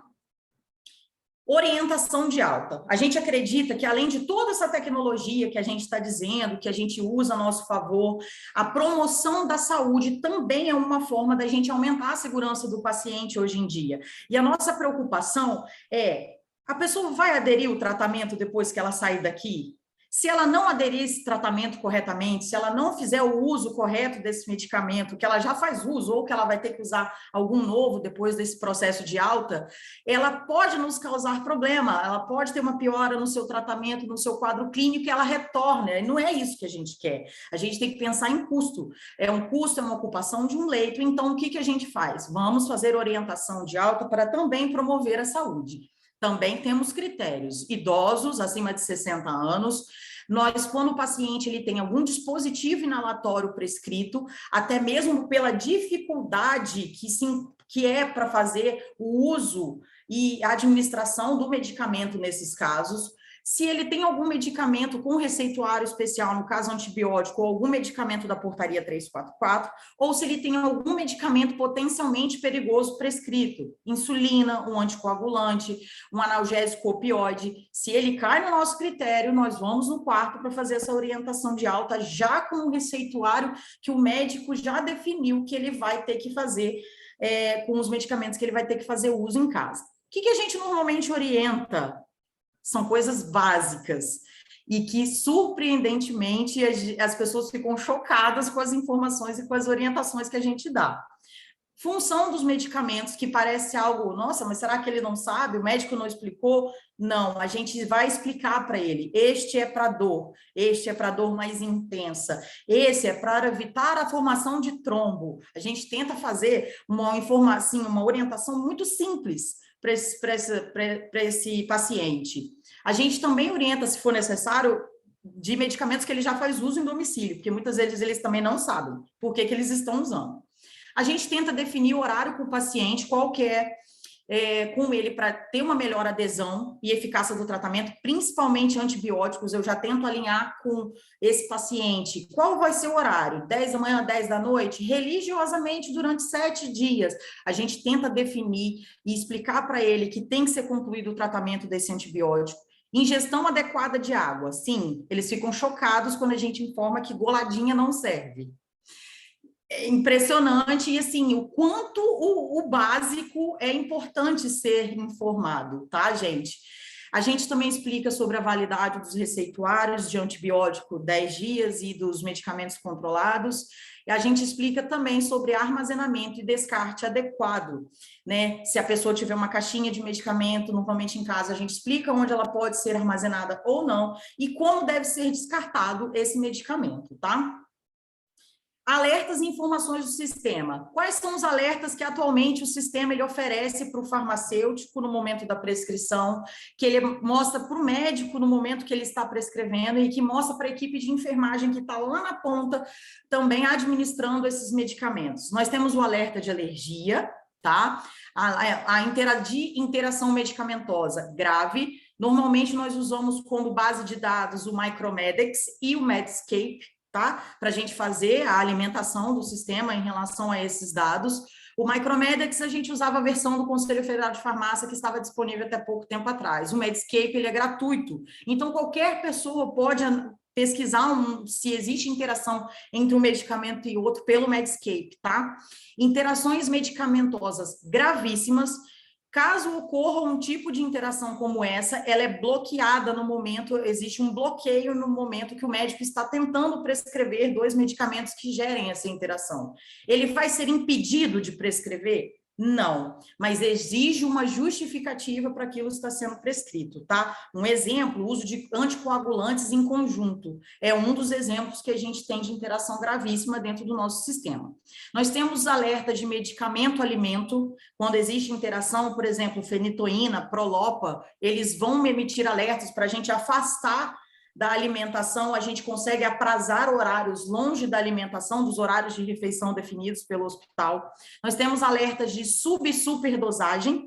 Nós temos alertas de medicamento com exames laboratoriais. Se algum medicamento pode causar um aumento de um exame laboratorial, eles emitem alertas, eles são de caráter informativo para o médico, por exemplo, quando ele está prescrevendo. E temos também de condição clínica. Por exemplo, se você foi internado na nossa instituição com CID de dengue, e o médico tente prescrever um anti-inflamatório não esteroidal que não é recomendado neste caso, o que acontece? O sistema ele vai te falar, atenção na prescrição desse medicamento, seu uso não é recomendado. Então, ele vai avisar também, vai emitir um alerta. E também dos medicamentos potencialmente perigosos, tá? Eles também vão avisar, este medicamento é um potencialmente perigoso, seu uso indevido pode causar sangramento, por exemplo, tá bom? Então, tudo isso é alertado no sistema, tudo isso é informado. Então, eu pergunto para vocês, então vocês não têm erro de medicação nesse lugar, né, gente? É uma pergunta assim, então vocês nunca erram. Não é bem assim. Errei. E agora? A gente tem que entender que por trás de todo esse sistema, nós temos pessoas trabalhando atrás deles, né? Então, quando um fluxo não é seguido corretamente, quando um medicamento não é bipado antes de ser administrado, quando na farmácia, o auxiliar de farmácia ele não lê o alerta dizendo que há uma divergência do pedido, acontecem falhas, sim, de dispensação ou de administração nesse caso. Então, o registro de ocorrência é o definido na nossa instituição, que é a notificação que toda a equipe assistencial ela pode fazer para a gente. É através desse registro que ele é encaminhado para o setor responsável, se for um erro de dispensação, farmácia, se foi na ponta com a enfermagem, para os coordenadores da área, para a investigação da causa raiz deste problema, visando uma melhoria.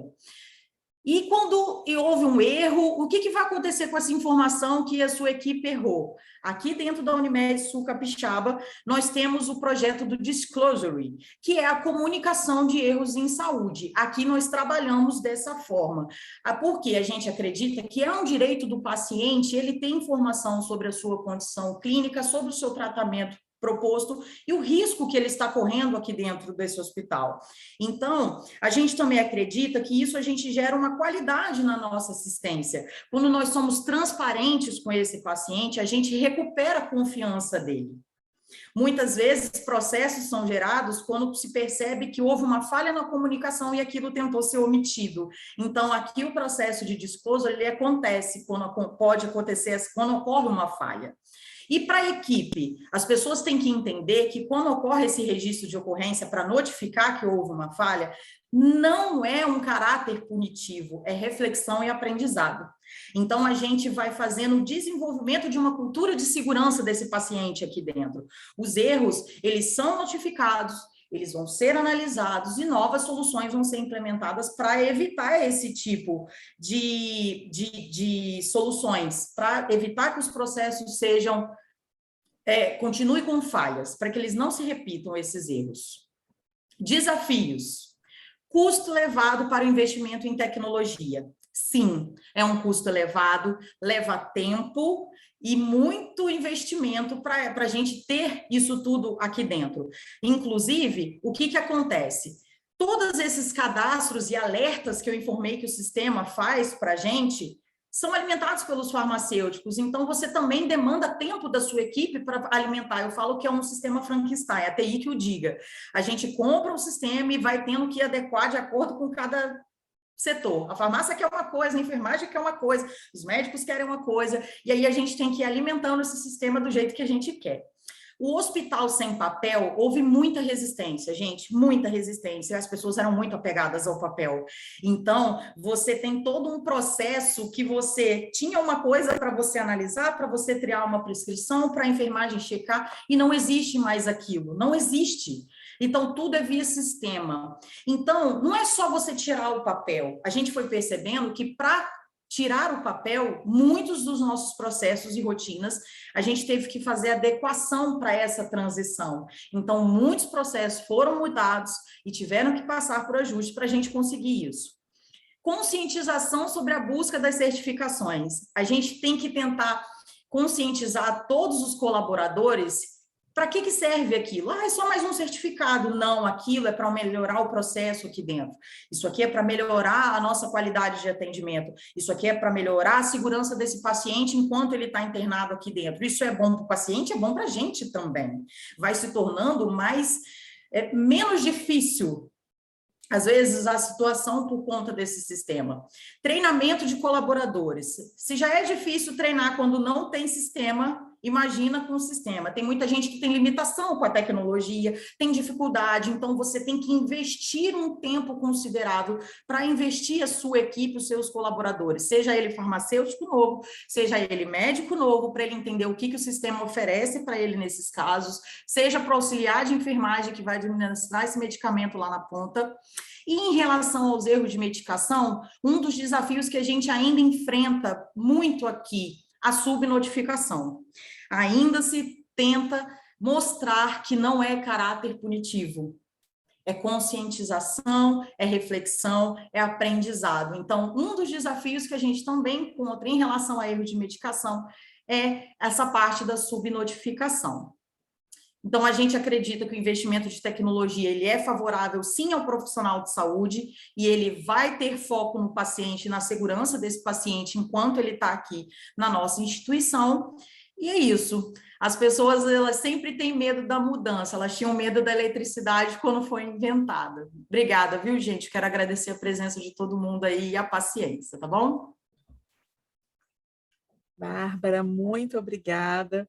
Vou te dizer que a gente ficou aqui todo mundo impressionado com a sua apresentação. Estamos querendo ir até o seu serviço para conhecer.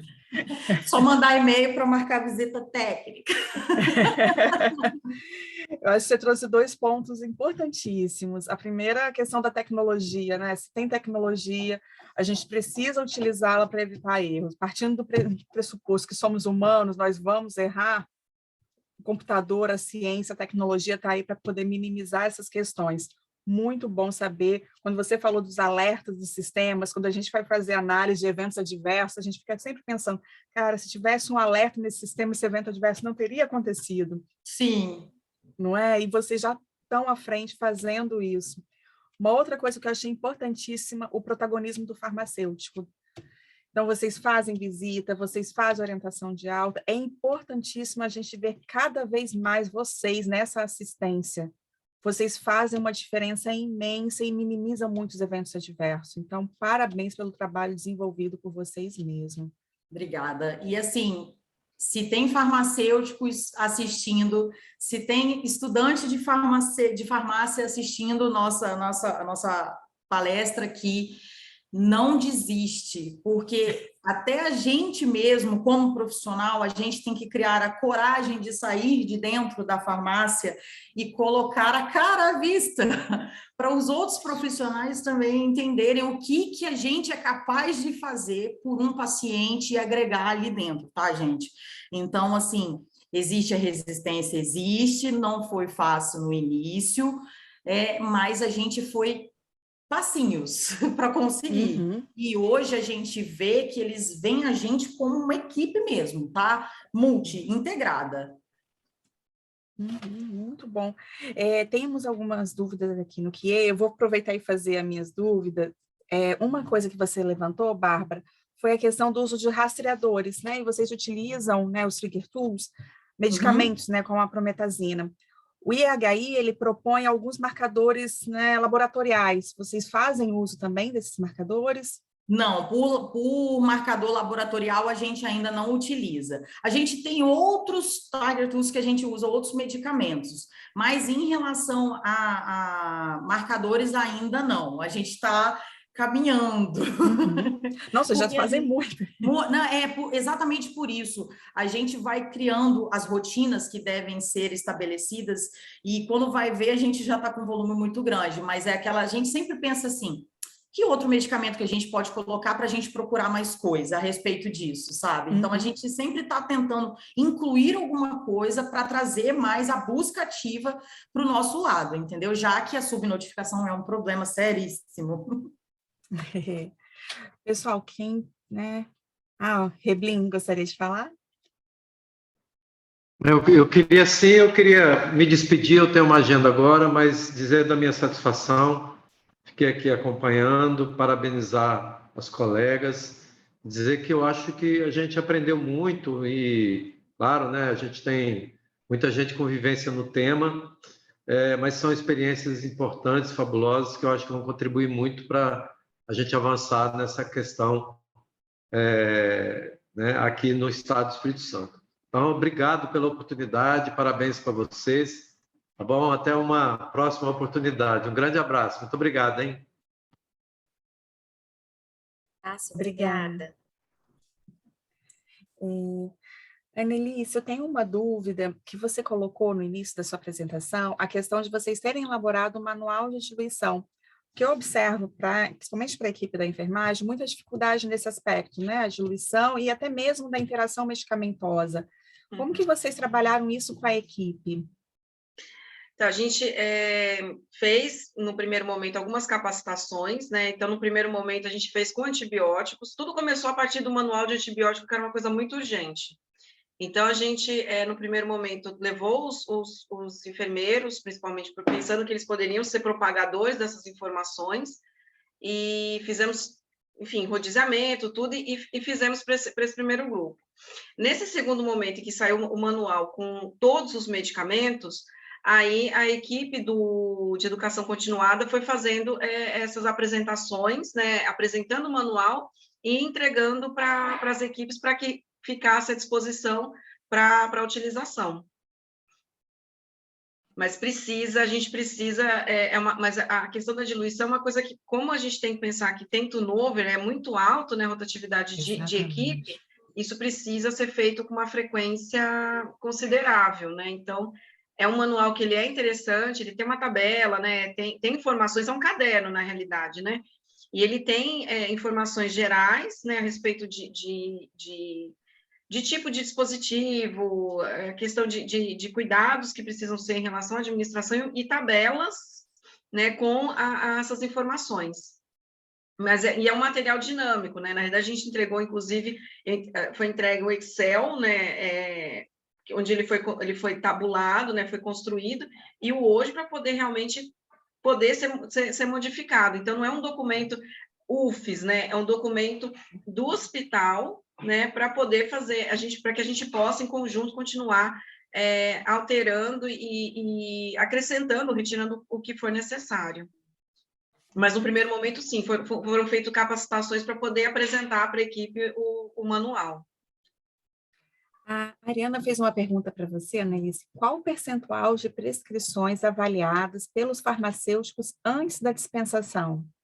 Todas, só que a avaliação que ele faz não tem, assim, esse olhar tão fino quanto o da Bárbara, né? Então, o que se olha, de fato, são questões relacionadas a quantidades, a via de administração, se o paciente, por exemplo, tem condição, por exemplo, de deglutição e ele está com alguns medicamentos que são administrados por gotas, o inverso também. Então, quando se nota que ele tem administração ele tem, por exemplo, sonda, por exemplo, em vez de utilizar comprimidos, tentar utilizar, quando possível, solução, né, medicamentos líquidos, né, para poder fazer essa administração. O que não tem, né, o que está em falta para poder já retirar da prescrição. Às vezes, o sistema, o MV, a versão do MV que a gente tem, dependendo de como o médico prescreve, então, por exemplo, se você pensar, por exemplo, em fentanil, vão sair 150 ampolas de fentanil para o paciente. Então, essa correção ela é manual, né? A questão a questão que a gente estava falando do processo de trabalho, né? Da uniformização do processo de trabalho. Então, ao se necessário, como eu vou dispensar o se necessário? Então, também a criação de critérios para como que vai ser essa dispensação, porque o paciente vai precisar de alguma coisa, mas o quanto que é feito. Então, a questão de interação medicamentosa, se ele está adequado para aquele quadro clínico, o farmacêutico na tela que aparece para ele de imediato, não aparece. Para ele ter mais informações clínicas, ele precisa entrar no sistema, precisa fazer buscas ativas para poder saber o que de fato está acontecendo. E aí, naquele horário das 7 às 11h30, pensando na quantidade de informações que estão vindo, de praxe, nesse momento, isso não acontece. Então, por isso que eu falava, né, da questão do farmacêutico clínico, porque ele consegue resolver muito dessas questões, né? A Bárbara mostrou de uma forma assim, muito bonita, né? Assim, muito, não bonito no sentido poético, mas assim, gente, que ânimo que eu fiquei de olhar Assim, gente, viu como dá? É possível, gente. Sim, é possível, né? E é uma coisa que ela falou que é muito verdade, que a gente precisa, enquanto farmacêutico, sair de trás das caixas, né? Sair do estoque, sair do CAP, sair, se mostrar, porque a gente tem muito para contribuir com a equipe. Então, assim, nesse momento, com a dinâmica que eles têm de organização, eles não conseguem fazer avaliações clínicas como as prescrições precisam, mas sim o geral, o grosso, todas elas. Entendi. A Andressa perguntou para a Bárbara, gostaria de saber quais as ações da sua equipe, a Bárbara da sua equipe já conseguiu implantar quanto a medicamentos potencialmente perigosos. É a Andressa que perguntou? Andressa, vamos lá. Além da identificação das ampolas ou dos produtos com cores de etiquetas diferentes, amarela para potencialmente perigoso, azul para controlado e branca para medicamento comum, nesse guia farmacoterapêutico que eu falei lá no início, que é a bula resumida de todos os medicamentos padronizados na nossa instituição, lá a gente faz um alerta maior para esses medicamentos, sinalizando que ele é um potencialmente perigoso, inclusive na tabela de diluição, tá? A gente também conseguiu colocar alerta dentro do sistema, no informativo, quando o médico prescreve, atenção, esse medicamento é um potencialmente perigoso, e a gente tenta sempre tentar divulgar isso com frequência, porque chega gente nova, chega de outro hospital que não tem aqui, né, os outros hospitais da região. Então, uma das formas, eu acho que a mais simples é a cor da etiqueta, sem sombra de dúvidas, entendeu? Mas a gente também coloca isso no nosso guia farmacoterapêutico, tá? A gente sinaliza. Um dos alertas, me lembrei aqui agora também, um dos alertas que a gente tem de sub e superdosagem, a gente deu uma ênfase bem bacana para esses medicamentos, já que eles são potencialmente perigosos, né? Que a gente sabe que tem que ser usado com muita cautela. Então, nessa parte do alerta de sub e super, a gente foca bastante nessa classe dos medicamentos potencialmente perigosos. E ele já teve até uma atualização, né? Saiu uma atualização agora recente, uma nova listagem, então a gente tem que revisar todos os nossos medicamentos, ver quem entrou de diferente, se a gente tem padronizado na instituição, para a gente incluir lá para o almoxarifado e pedir para eles etiquetarem na cor amarela para a gente, tá? Não sei se eu te ajudei. Tá ótimo. Bárbara, tem uma outra pergunta aqui da equipe da Vigilância Sanitária. Entendemos que o processo é grande, com vários subprocessos implantados sistematicamente ao longo dos anos. Há ou houve alguma dificuldade na implantação, além da questão do custo do investimento, dessa cadeia de segurança medicamentosa que você recorde e queira destacar para nós? Teve, sim, resistência, muita resistência, que eu citei lá, né? Resistência de todo mundo, tá, gente? Não vai achando que às vezes é só da equipe médica que aconteceu isso, não. Até do auxiliar de farmácia que estava ali acostumado a carregar uma folha de papel pela farmácia para buscar os medicamentos, foi difícil.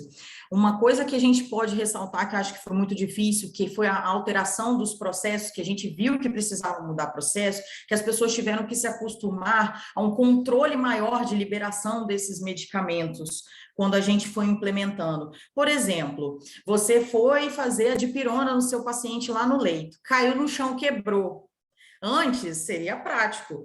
Caiu no chão, quebrou. Me dá outra ampola? Toma outra ampola. Aí, depois dessa mudança, não era possível fazer isso.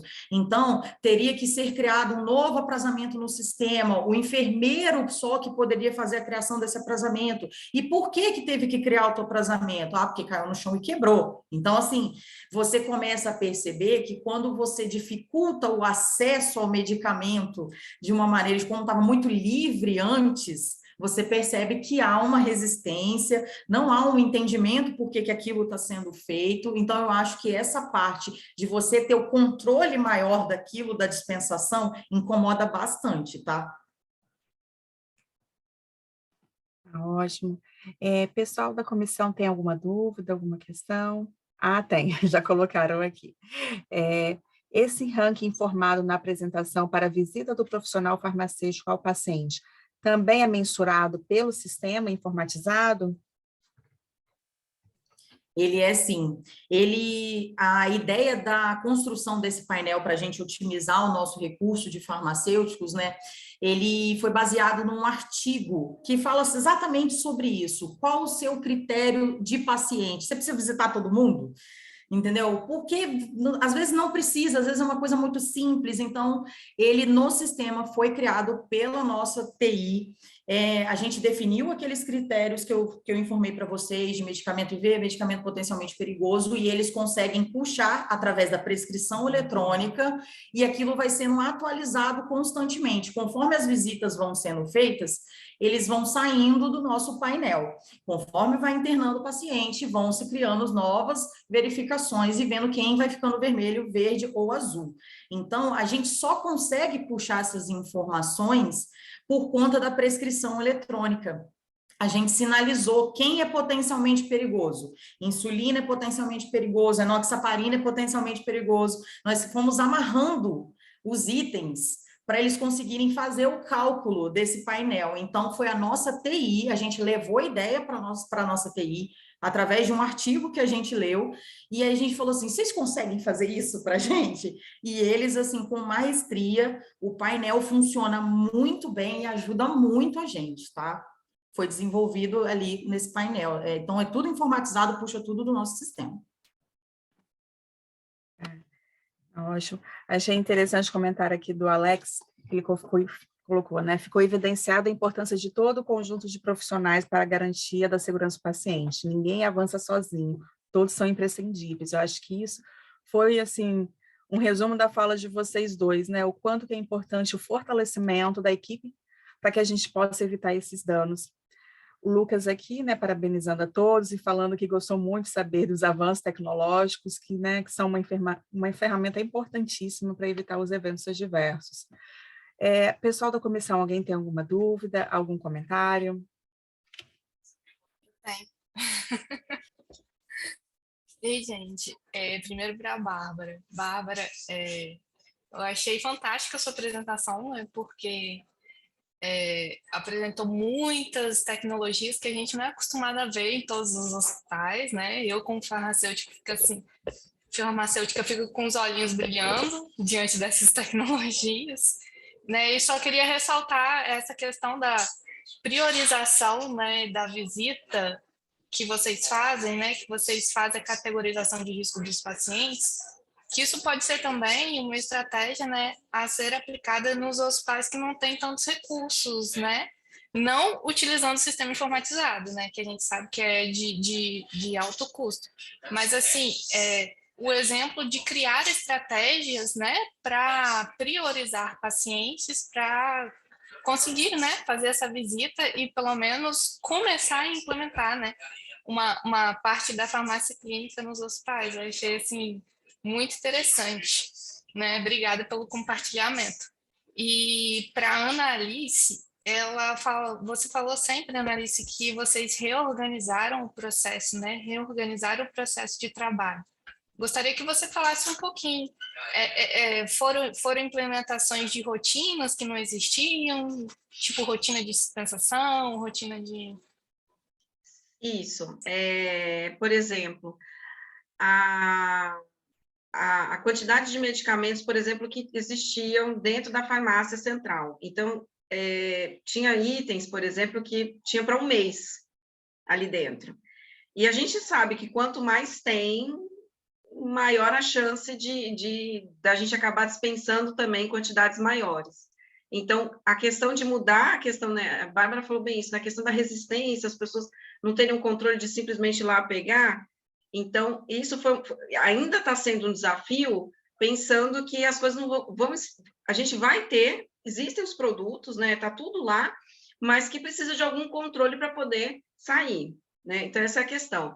A questão, por exemplo, em relação aos plantões, né? Então, a redução de circulação de pessoas para dentro da farmácia, educar todo mundo para isso, né? A desacostumar o livre acesso em relação à farmácia, a questão de diminuir distrações, né, em relação ao trabalho, que é uma questão também que é cultural, está ali há muito tempo, e a gente precisa tirar essas questões.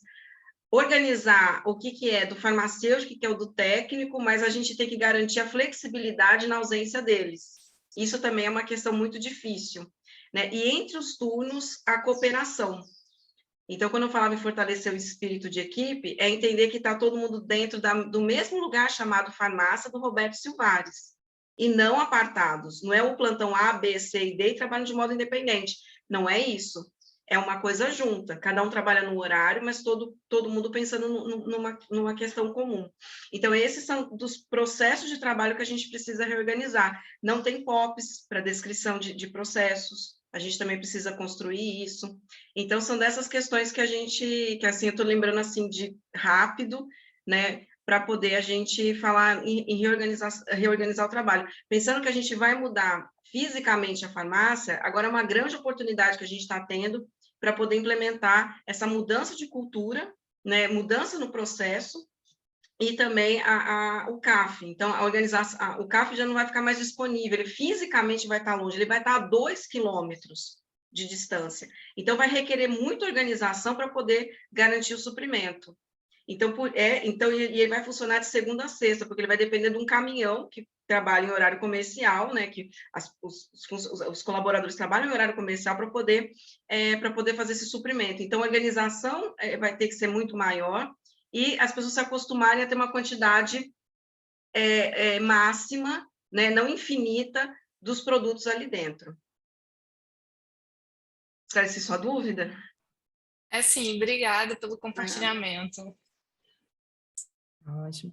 Mas alguém tem alguma dúvida? Alguma colocação? Então, eu queria agradecer imensamente a Bárbara e a Analice. Foi uma tarde extremamente proveitosa e, como a Renata colocou, é tão bom escutar serviços com realidades tão distintas, que a gente percebe que é bom, que é possível, na realidade, ser feito um bom trabalho independente de qual instituição. Porque o que, né, motiva, o que move realmente somos nós, né? Somos nós profissionais. Quando a gente vê a Annelise com os olhos dela brilhando, falando do serviço Roberto Silvares, eu fico pensando naquelas dificuldades que a gente tinha, elas acabam se tornando pequenas quando a gente quer realmente fazer a diferença e a importância na vida daquele paciente. Então, eu quero agradecer imensamente a presença de vocês duas, as falas de vocês foram extremamente enriquecedoras, agradecer a participação de todos os presentes e repassar a palavra para a Renata. Muito obrigada. Obrigada, Flávia. Bom, acho que podemos encerrar por aqui.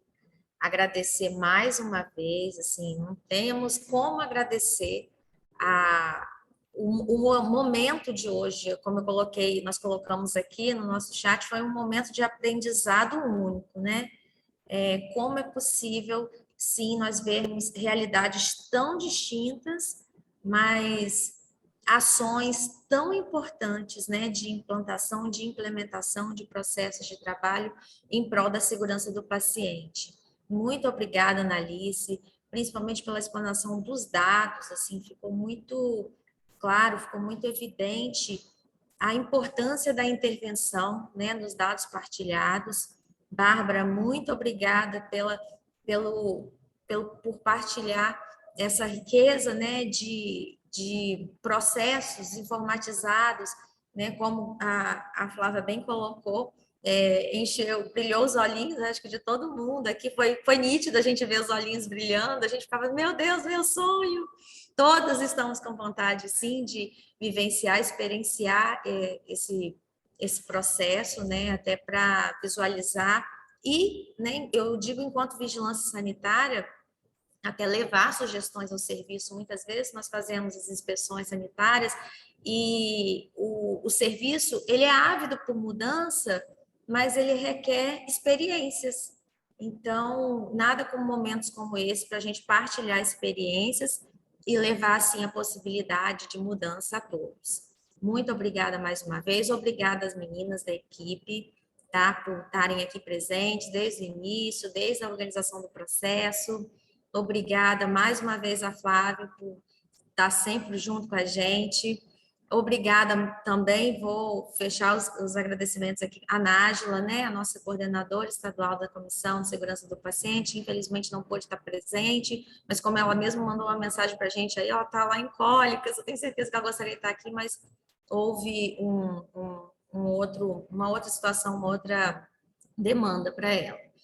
Né? Agradeço a todos, a Cris, né, que não fiz o agradecimento aqui no início, que esteve presente conosco o tempo todo, Débora, Chayane, Mirella, a todas, gente, muito obrigada, tá bom? Abraços, até a próxima, fiquem com Deus.